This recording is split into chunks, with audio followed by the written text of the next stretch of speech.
I was halfway through making coffee when my phone buzzed with a video from an old neighbor.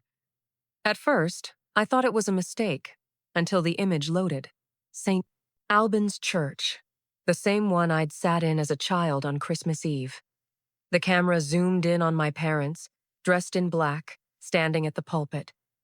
Behind them was a casket. Next to it, my photograph, framed in flowers. My father's voice carried steady as he read words that felt like a knife. She was always troubled, but we loved her. It was my obituary, my funeral. And yet I was standing alive in my apartment, breath shaking, hands gripping the counter. Why were they burying me? What did they gain from erasing me? I replayed the clip again and again, watching their practiced grief, their calm performance, realizing it wasn't grief at all. It was theater, and the most chilling part was clear in that moment. This wasn't a mistake. It was a choice. The truth of how I ended up erased didn't start with that funeral video. It began 3 years earlier, inside the walls of our family business. The numbers in the books had stopped adding up. $80,000 unaccounted for, a hole big enough to sink reputations. It wasn't me who created it. It was Elena, my younger sister, the golden child who had always lived 2 steps ahead of consequence. She was reckless, chasing a lifestyle that sparkled on Instagram but bled red in the ledgers. When the embezzlement surfaced, panic spread like wildfire. Our parents didn't hesitate.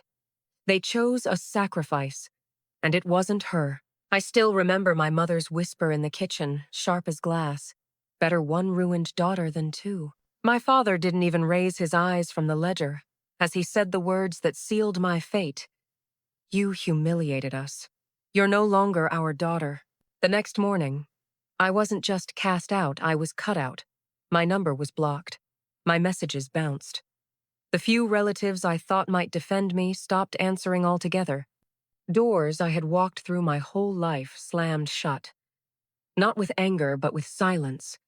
A silence more brutal than shouting.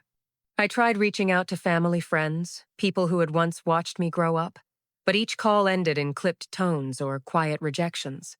One by one, the world around me seemed to agree I no longer existed. So I left. I packed one suitcase, the zippers straining over folded clothes and a handful of books I couldn't abandon. I boarded a plane with no destination except away. Abroad, I rented a tiny apartment above a grocery store, worked shifts in a cafe where nobody knew my name, and taught myself how to breathe again. I stopped posting online. No photos, no updates, no status to track. It was easier to disappear if I cooperated with my own vanishing. My apron smelled like burnt espresso. My hands carried the ache of serving lattes until midnight. But at least those aches were mine. Still, even in exile, the betrayal found new ways to reach me. Last year, I tried to log back into my old email account, half hoping to find a message from anyone who still believed in me. Instead, a cold message flashed across the screen. This account has been deactivated due to user decease. My stomach lurched. Somewhere, somehow, my name had been marked as dead in a digital system, officially, clinically, as if my existence had been deleted with the click of a box. I wasn't just unwanted anymore. I was gone. I sat in the dark that night, staring at the ghost of my inbox, the error message glowing like a tombstone carved in pixels. That was when the refrain began to echo in my head, a truth I could no longer soften. They didn't just disown me, they erased me. I carried on anyway.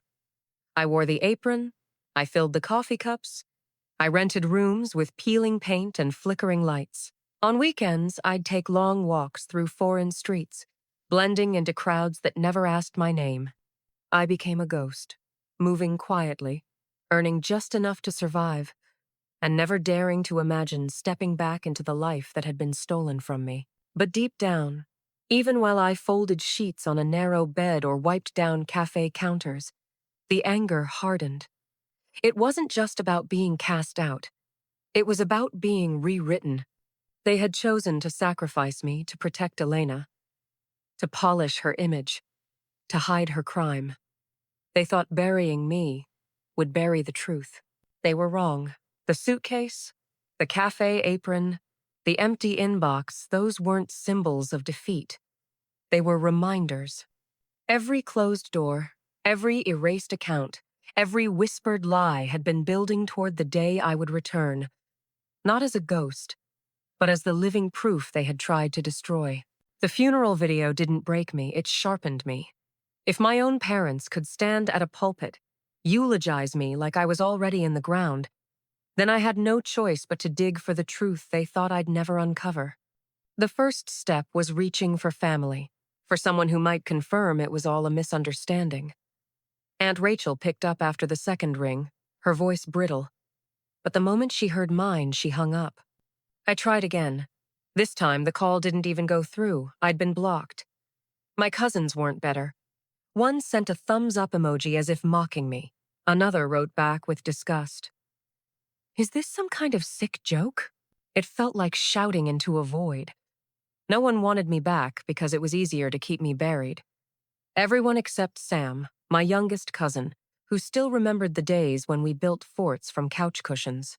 His text came with hesitation. Maya, are you really alive? My fingers trembled as I typed back. Yes, I need to know the truth. Sam's reply made my blood run cold. They told everyone you died in a car crash overseas. Cremation, closed casket. Too late to bring you home. There had never been a car crash. I had never even owned a car abroad. That lie was too elaborate to be gossip, it was manufactured. So I did what any survivor does. I looked for the paper trail. I pulled up the public records database, my heart pounding with every keystroke. And there it was, black and white. Maya Dekwa. Date of death, July 16. Cause, road accident. Status, deceased. Certificate ID, ARF 91,327. I stared at the screen, my reflection warped in the glass. They hadn't just whispered me away, they had forged me into the ground. But why? Why go this far? The answer appeared in a carousel of curated smiles and champagne fountains. Elena's Instagram was public again, and the feed was a shrine to her glittering wedding. White roses, champagne towers, diamond rings, every detail glowing under filters. But the real poison was in one caption, my father's toast, caught in a photo where his smile stretched proud and sharp. The words cut deeper than any knife. To the one daughter who always made us proud. That was the replacement. I hadn't been erased for nothing. I had been erased to make her shine. I dug further, pulling up the family business registry, financial filings buried in state databases. My breath hitched when I saw it. The trust fund my grandparents had set aside for me, college tuition, seed money for my future, was no longer mine. 6 months after my so-called death, every cent had been transferred to Elena. Quietly, legally, efficiently. They hadn't just killed me on paper. They'd cashed in my life. I walked into a law office the next morning, my documents clutched tight like weapons. A young attorney looked at me as if I'd walked out of a ghost story. I slid the forged certificate across the desk, alongside my passport stamps, tax filings, and rental agreements. I'm not dead, I said, voice steady, but I plan to haunt them. He blinked once, then nodded. We'll start with a fraud complaint and a motion to revoke the declaration of death. It would take time, he warned. But time was exactly what I didn't have. Because that same afternoon, another message appeared on my phone from an unknown number. Just one line. They're holding a memorial for you this Sunday at St. Albans. My stomach twisted. The same church from the funeral video? The same stage where they had already buried me in the eyes of everyone I'd ever known? I read the message again and again, my hands cold but my resolve burning. If they wanted me dead, they were about to see just how alive I really was. The church was already full when I arrived, its heavy wooden doors yawning open just long enough to let in another stream of mourners dressed in black. I stayed across the street. hidden beneath a dark coat and sunglasses, watching as if the building itself had turned into a stage. Inside, the organ carried a slow, mournful hymn. Candles flickered against my photograph framed, surrounded by flowers, the same picture they had already used in the obituary. To everyone present, Maya Dekwa was gone, mourned, buried, erased. My parents stood at the center of it all, performers draped in grief. My father at the pulpit, his voice steady as he spoke of a troubled daughter who had lost her way. My mother, in the front row, lace-trimmed handkerchief pressed delicately to her eyes, sobbing just loud enough to be heard but never so raw as to smudge her makeup. And Elena, always Elena, stood beside them, clutching a string of pearls like they were the only thing keeping her upright. Her tears glistened under the church light, perfect, practiced, and false. The priest raised his hand, calling for a moment of silence. Every head bowed, every eye closed. That was when I moved. The oak doors groaned open under my push, the sound splitting the hush like thunder. Cold daylight flooded the aisle, chasing the shadows down the polished marble. Each step I took echoed click, click, click, sharp, deliberate, unstoppable. Gasps rose in waves. A child's whisper broke through. "Mom, isn't that her?" One by one, heads turned. Some clutched at their neighbors. Others froze, eyes wide, as if a ghost had walked into their midst. My mother saw me first. Her face drained of color, her lips trembling before she collapsed in a theatrical faint. The kind you'd expect from an actress, not a grieving parent. My father's hand shook so violently that the glass of wine he held slipped, shattering against the pew in a spray of red. Elena's eyes locked on mine. Her knuckles whitened around her pearls until the necklace snapped, beads scattering across the floor like tiny bones. The priest staggered backward, his words lost. Phones lifted, red recording dots blinking. The memorial had just turned into a courtroom, and I was both witness and evidence. I walked until I stood beneath my own portrait. My eyes looked down at me from the frame, smiling, innocent, alive in a way the lie had tried to steal. I turned to face the congregation, cleared my throat once, and let the silence hold me like a stage light. "I heard I died," I said evenly, "but I'm here to correct the story." A murmur rolled through the pews. Some people pressed their hands to their mouths. Others whispered my name as if it might vanish if spoken too loud. I pulled a folder from my coat, thick with stamps and signatures, paper proof of the life I had lived while they buried me. There was no accident, no overseas crash, no closed casket because the body was unrecognizable. I raised the documents high, letting cameras catch every page, are my passport stamps, my leases, my employment records, my taxes. I have been alive, working, surviving. The only thing I lost was them. Then I turned, slowly, to face my parents. Their faces were pale, lips pressed tight, but I didn't flinch. "You told the world I was gone. You filed documents, forged my death, and when I was legally erased, you transferred everything, my trust fund, my inheritance, my life, to Elena." The crowd gasped again, louder this time. Someone whispered, "She has proof." Another voice hissed, "She's right." More phones lifted. The story was no longer theirs to control. "You didn't lose a daughter," I said, my voice firm as stone. "You threw her away, and now you get to watch her walk back in." For a long moment, silence pressed heavy. The priest stood frozen.